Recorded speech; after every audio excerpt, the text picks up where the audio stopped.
Bonjour, je réponds aujourd'hui à toutes les questions que je peux entendre dans mon cabinet tous les jours à propos de l'hypnose. Alors la notion de réceptivité, elle n'existe pas dans l'hypnothérapie qui est très différente de ce qu'on fait en tant qu'hypnotiseur, c'est-à-dire en hypnose de rue ou de foire à la Mesmer. On fait travailler votre inconscient et donc vous êtes là, sans être là, vous entendez, vous écoutez, vous vous baladez entre les deux.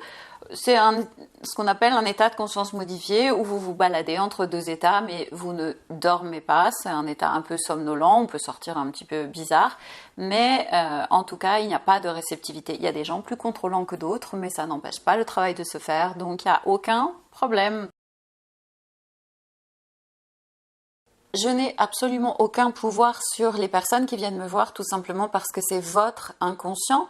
Et je ne suis pas un gourou. Comme disait Erickson, on guide en tant qu'hypnothérapeute à travers notre voix. Lui disait, ma voix vous accompagnera ou t'accompagnera.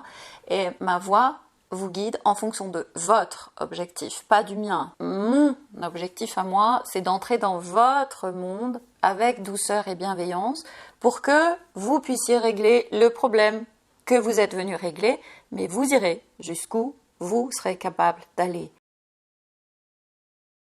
Alors non, ce n'est pas dangereux, ça met dans un état un peu particulier où effectivement on peut avoir des picotements, comme chacun est unique, c'est assez particulier, mais en tout cas, en aucun cas ça n'est dangereux. En aucun cas, lorsqu'on est un hypnothérapeute expérimenté, qu'on connaît son travail et que justement on sait ce qu'on fait, non, ce n'est pas dangereux du tout.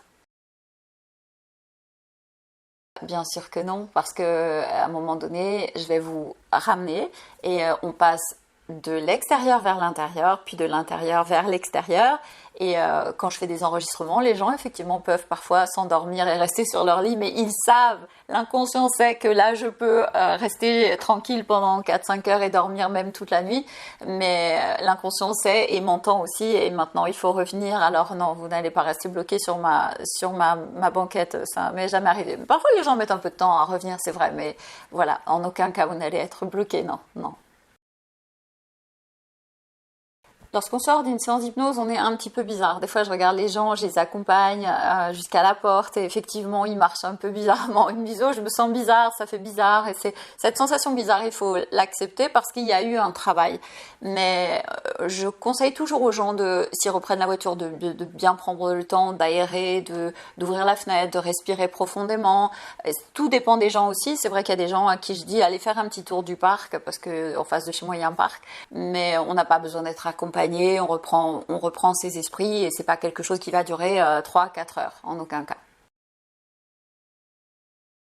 Alors, la première fois, souvent, vous vous souvenez de tout, mais si vous êtes très en confiance, il se peut que, effectivement, les gens me disent des fois, ouh là là, je suis allé loin, j'ai pas tout entendu, mais c'est pas grave.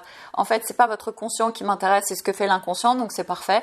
Vous n'allez pas forcément vous souvenir de tout, mais généralement, les gens me disent toujours, ah, j'étais pas là, mais en même temps, j'ai entendu tout. Voilà, c'est ça. L'hypnose, c'est ça. C'est je suis là et je suis pas là.